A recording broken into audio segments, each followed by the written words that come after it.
Sure. Okay, Go ahead. you can go now. Thank you. Okay. Thank you. Okay, so the end goal is to make sure that every parent is strengthened in their connection with their child. I believe that you all want to have a very blissful experience raising your children. You want to enjoy motherhood, you want to enjoy fatherhood. And ultimately, even if you're a caregiver, this is what your heart desires. My name is Moma Konjola, and I'm a teenagers and adolescent plus parent coach. And together with my colleagues, you have really heard some very amazing things that would help you, coach your children or raise your children better. I want us to quickly take this icebreaker, and I want you to, before we go on to do this, I want you to just close your eyes wherever you are and say to yourself, I'm a good parent. Say to yourself, I'm a good parent. I hope that feels good. Remember what Coach Ruth said when she talked about the word of affirmation. Sometimes you need to affirm yourself. And even if in your ignorance, in the little errors that you make, you need to really always remind yourself that you're still a good parent. And ultimately, the reason you're here is because you're a good parent and you want more. So say it again to yourself and tell yourself, I'm a good parent. I'm a good mother.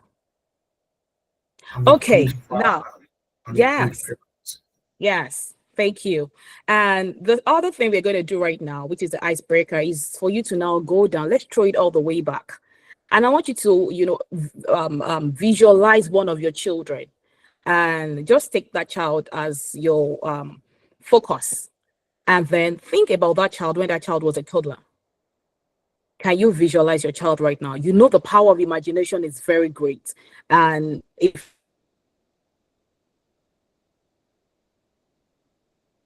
I just say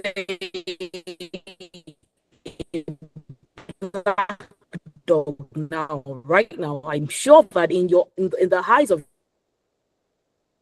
as a toddler, this is easier than you think because you even have data, right? Which is the memories that you built. Now that you have seen your child as a toddler, I want you to now go down memory lane and remember what happened when you left the room. How did your child respond to your absence? Now, growing up, when your child was a baby or a toddler, was your child cuddly, clingy, or independent? Was it the kind of child that would always attach themselves to you or being clingy and no other person can carry your child? And you're like, she's so clingy, she's so used to me. And sometimes it's not even convenient, but that was just how the child was wired. Or the kind of child that your neighbor will come from the 4th Street, carry your child away and your child is just all right. Now, the third one, what do you see in them now that reminds you of them? Is there anything? Is that child still cuddly? Is that child still, clingy or still very independent? Or has anything changed about your child? I want you to hold all of this thought as we go on to the next slide. That says, this is a quote that says, attachment styles often begin forming in infancy and shapes how our kids relate to us, even now. So what does that mean? It means that however your child chooses to relate to you through attachment, through their attachment style, this actually began from when your child was a baby. You can tell that even that this child is just different. Probably the older one is just so clingy, and people say mommy's boy, or you know how they say daddy's girlfriend. And then there's this other child that doesn't really care whether you go for 10 days or 1 week. The child is just all right, just give me food or just give me gadgets. Right? Attachment styles often begins forming from infancy. You can tell the personality or the attachment style of a child from being a baby. Sometimes it's shaped by experiences, shaped by environment and different things. Sometimes it's actually because the pregnancy was very turbulent and it was a traumatic pregnancy and the child comes out being very clingy and anxious. All of these things formed from infancy. I want you also to go on to the next slide to really understand what attachment style is. You know, Coach Ruth said something about you being emotionally present. Sometimes you feel your child is doing too much and you're just like, let me breathe, leave me alone. And you're just like, I need a breather. But that child just wants you. And you're wondering, she's just always, smooching all over you. And you feel you're doing too much. But here it is. It's their attachment style. And what is attachment style? It's the emotional glue that connects parents and child, which means this is the glue that bonds you and your child together. And it's very important that you understand this so that you don't push your child away eventually. Now, this from the early years, just like I mentioned earlier, and yes, the most important part is that these would always be tested. A demand will be placed on how emotionally attached you are to your child when your child becomes a teenager. And so what do I mean? We get to a point where we begin to see that before now we used to be very close, but now we are not close again. Because when your child becomes a teenager, they begin to have so many other options apart from you. They have their friends, they have their gadget, they have social media, they have church, they have mosque, they have different things that can fill the void for them. Do you see? And so whatever thing you build from a very young age, from the glue, the bond that you both have is precious. And it's not something you can trivialize or commonize and say you're doing too much. Because by the time they become teenagers, whatever you have built from the foundation will be tested. Because that will be the time when they're going to begin to date and they have another person that will prove to them that they can love them much more than mommy ever did. Now, your bond is going to be tested. So what are we trying to say here? Why is attachment style very important? First, your teenager, any teenager who feels securely attached are more likely to trust, communicate, and cooperate. So what do I mean? If you have an emotionally stable child, a child that feels secured, a child that feels securely attached to you, those kind of child, they tend to trust you. They tend to communicate and cooperate. They speak up. They're not afraid to express how they feel. Now, when attachment is insecure, maybe because of inconsistency. Now, how do we have? We're still going to talk about the different attachment styles. But when we have attachment that feels insecure, and because probably I'm not even sure I can trust you, or because there's been a kind of loss or inconsistency in the availability of the person that claims to love them, emotional absence or fear, this will create distance. The child becomes defensive or confused. Now, this is very important for us to know as caregivers or as parents, because you get to a point where you begin to feel like, why is this child just acting all confused all the time? Especially if you're a teenager's teacher in your church or in school, or you're a counselor, and you just feel, even when you ask this child a question, she's just always acting confused. You really need to understand the child's attachment style. If the child has always felt insecure, they're going to show the street. Now, it affects how teens actually trust. It affects how they communicate and even respond to your guidance. Sometimes you just feel like, don't you even listen? I've been talking to you. You don't listen. And all of these other things. And no matter how hard you say it, they don't trust you. They don't feel secured around you. And so they're not really going to take your advice. Now, secured attachment creates safety. And insecure styles create distance and tension. Take a moment to check whether there's safety in your home, or there's distance and there's tension and everybody just wants to be locked up in their room. Mommy is all over African magic, and the kids are with their gadgets, some of them on Roblox and different things. Everybody just want to be on their own. And the only thing that brings you together, even dinner, you can't have together because we just want to be, distant. There's distance, there's tension in the home. Now let's go on to the next slide. The 4 main attachment styles. Number 1 is secured. So any child, this is for you parents to really understand. Any child that has a secured attachment style, you'll begin to see tendencies like trusting. They're open. There's the kind of child that'll come to you and say, I have a crush.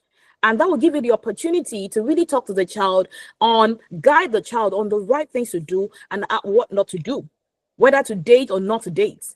It's because the child has found you as a safe place and they feel secured around you.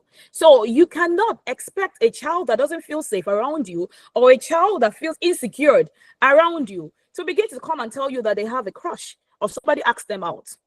Or even worse, if the child has been molested. Now, there's a trusting child. These are trusting children. They're open, they're responsive to love. And even when you correct them, they're quick to say, oh, I'm sorry. I didn't realize. I didn't know. These are children that feel very secure. They just feel like they have nothing to lose. I feel safe. I feel secured. I'm not looking for validation.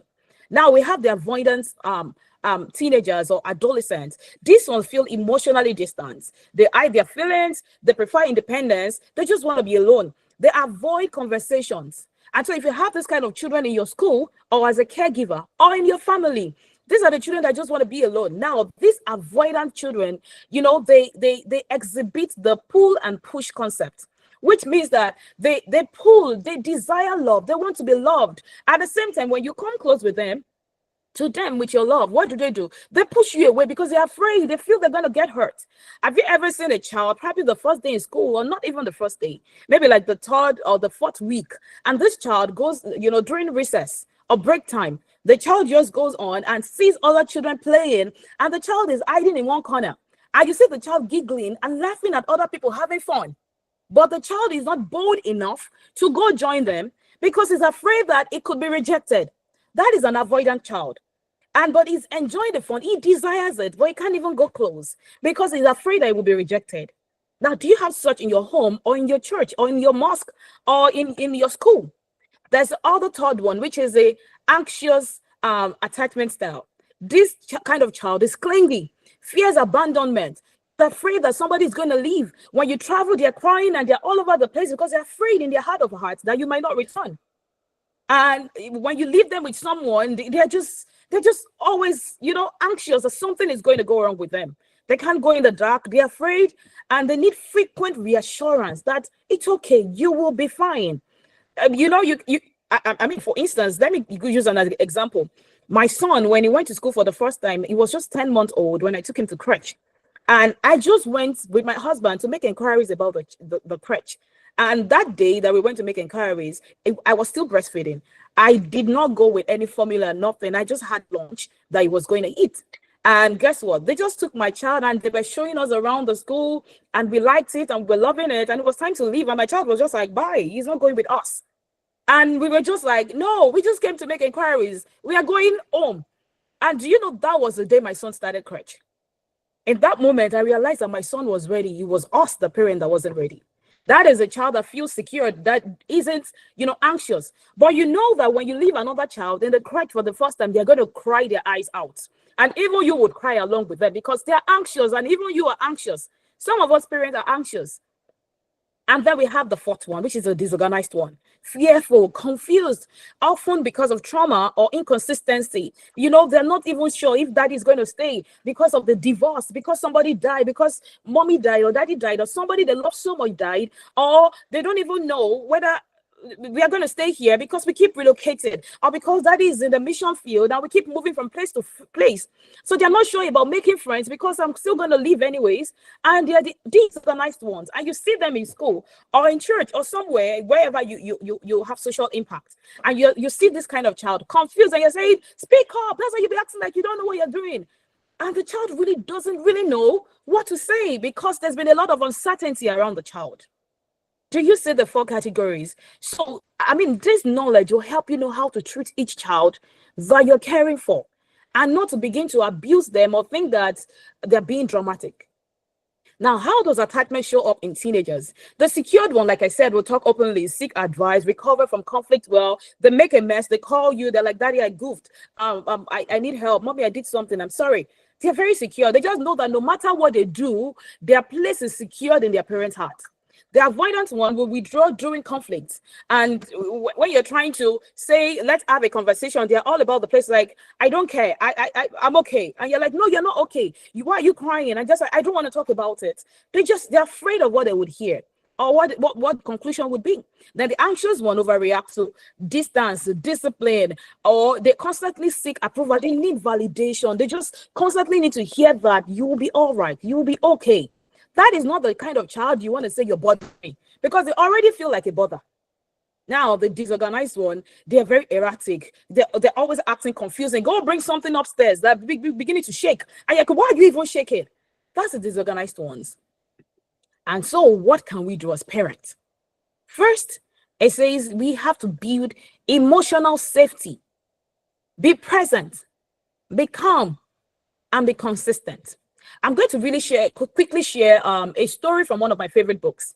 And it's about a man that had, because I know that I shared the 4 different temperaments, and you would literally want to think that, I think the best child to have is the secured one, the child with the secured attachment. And here it is. This man had 2 sons. It was a rich man with a secured, I'm sure the kids really felt secured with their dad. He was wealthy, he had everything, and the kids had everything their father had. But guess what? Even in the security of the child still made a mess to say, Daddy, give me my inheritance, give me my own portion of the inheritance. And guess what? In the daddy was a very secured person. He didn't throw tantrum, and the parent didn't say, hey, you've been rolling with the wrong people. You're a bad child. You're this, you're that. Daddy didn't even think like that. What did Daddy do? Daddy gave him all his own share of the inheritance. And guess what? This very secure child, this is for me to highlight to you that having a secure child doesn't mean they're angels. Having a secure child doesn't mean that child will not make mistakes or cannot make mistakes. However, here is a point. The boy went home, went far away to a faraway land. Okay, can we help mute the person if it's like question? Okay, and this child went to a faraway land. Okay. Are you with me? Can you still hear me? We can hear you. We can hear you. Okay, great.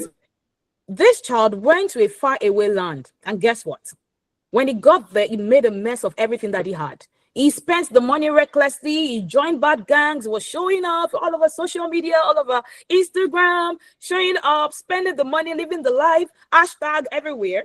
And after he was done, his face cleared. And he was just like, okay. At a point, he felt so guilty and he felt like, let me just get a job and do something. Then after some time, a secure child, as secured as he was, he came to the realization that, see, my daddy is a secured place. My daddy is a safe place that even in my mess, I can always go back home. And so this child realized that my daddy is an emotionally safe place for me to go back to with my mess. Do you understand that? This child returned home. He didn't try to clean up. He didn't try to look good and get, let me get my shirt. I'm going back home. My dad is a very popular person. I need to dress well to go meet daddy. He just knew that I could go to daddy in my mess. And then the book says, when daddy saw him afar off, daddy, a very secured man, didn't say, aha, you finally came back. Look at you. You made a mess. Shameless boy. You will not listen. Daddy didn't do that. In daddy's security, what did the father do? He covered the distance. He went to meet him. And he said, bring my robe, the favorite one of my clothes, and cover my son up. Because my son's shame is my shame. That is a safe place. The fact that the son could actually come back home shows that he knew that home was a secured place. How many of you do you think that when your child makes a mistake, they're going to call home? Do you think your child is going to lie to you, or rather say, Mommy, I goofed. Mommy, I kissed the girl today. Mommy, a boy touched me today. And you're not going to say, you see all those things you're watching on social media. How many of us believe that we're a safe place for our child? That even if they hurt us by asking for their inheritance, which is tantamount to saying that, Daddy, give me your debt insurance, life insurance, and give me my own, which means you're literally saying, Daddy, die because I need money. But daddy is a very secure person. Mommy should be a secured place so that even if your child makes a mistake, you realize that this is not about me. And then a secure child would always come home because home is calm and consistent. And so parents, we need to always make sure that even when you are wrong, you apologize. That does something beautiful to a child's mind. It does something very beautiful to your child's mind. And then there's also the part of repair builds security. There's a part where we also need to be curious and not critical. For your child to be vulnerable to come to you to say, Mommy, I goofed. Mommy, I did something wrong. Daddy, I did something wrong. The point is not for you to be critical and say, you see, and then bring up something they did 1960. That's how you did. You don't used to listen. You don't do this. You don't do that. Rather, we can actually be curious to really get to know, okay, what happened? How did it happen? In this area, I want you to know that being critical can make you tilt towards discipline. And if you're not emotionally stable, You would bring discipline at that moment where your body is still hot. I know this, that discipline is never an emergency. You don't discipline as it is hot. You discipline when you know that you have really, your emotions are not in the way. You're logical, you are reasonable, and you can communicate love even through your discipline. Parents have the responsibility of showing love both in presence and correction. That's what I just said. And you have to support healthy independence and emotional expression. Speaking to this, I would share an example where I'm very conscious about how I raise my son. As much as I'm raising a very confident young man, I always also tell him that it's okay to cry. Human beings cry. There's nothing like cry or emotional expression. It's not gender related. Express yourself. Be human. And I remember one of the time when I joined a community, and there was a leader of the community that would always look at my child who's just being a child and would just shout, say, "Stop it, stand up, don't do that." And I realized that my son was becoming anxious. Anytime we have to go to this community, and what happened? I took it upon myself as a mother, knowing the work that I was doing together with my husband. And I told this community leader, and I said, I understand that you're trying to correct my child, but I would appreciate if you can speak kindly and calmly to him without shouting, because he's not deaf. It doesn't respond to noise or yelling, appropriately. I would appreciate if you can talk to my child, nicely, respectfully, because I'm training him on how to talk to other people. And initially, I'm saying that you would have to do that for your child. Sometimes, if you're doing a great work, but you're in a community where he's making it look like you're not doing anything. Now, my point is, sometimes they would respond by saying, "Oh, you don't want anybody to correct your child. You don't want to listen. You don't want your child. It's okay. We won't talk about your child." And that is okay. But you have to also do the groundwork. Over time, they will learn to correct your child accurately. And this will also help how your child also relates to people. Now, I'm going to go on to this almost maybe second to the last slide that says secured attachment is not about being a perfect parent. And that's why I started from the place of saying, affirm yourself on a daily basis. Say to yourself, Mo, you're a good mother. I'm a good mother. I might have knowledge deficiency, but I will eventually get it. I'm a good mother. I will seek knowledge, and that is why you're here. Now, it's about being a safe place your children can grow from and come back to. Remember the story of the father and the two sons that I talked about. Being a safe place that your child can come to. Now, remember, just like Coach Ruth said, connection is always more powerful than control. I'm going to go on to the last slide, which is just how to connect with me. My name is Mo Makunjola, and these are my Instagram handle. You can scan the QR code to also connect with me. I coach teenagers one-on-one group. I work with nonprofit, and I work with government parastatals also. I work with churches. I live in the USA, and this is my passion. Thank you. Over to you, Coach Ruth. Amazing. Okay, so I'll be clapping at the unmute and say something, about our coaches, about what we've learned. Thank you, Coach Mo. That was amazing. Well done. Yes. So we'll be in the chat room now, right? Please, we talked about 3 topics, right? Talk about starting from Coach Mo, attacking style.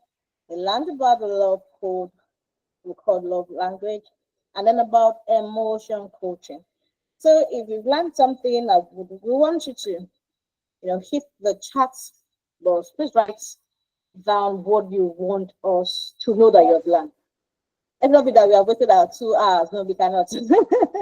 So hit the chat room and let's see what you've learned. And then for those of us who have questions, it's a good place to start from. So please write down your questions and I'll be reading them.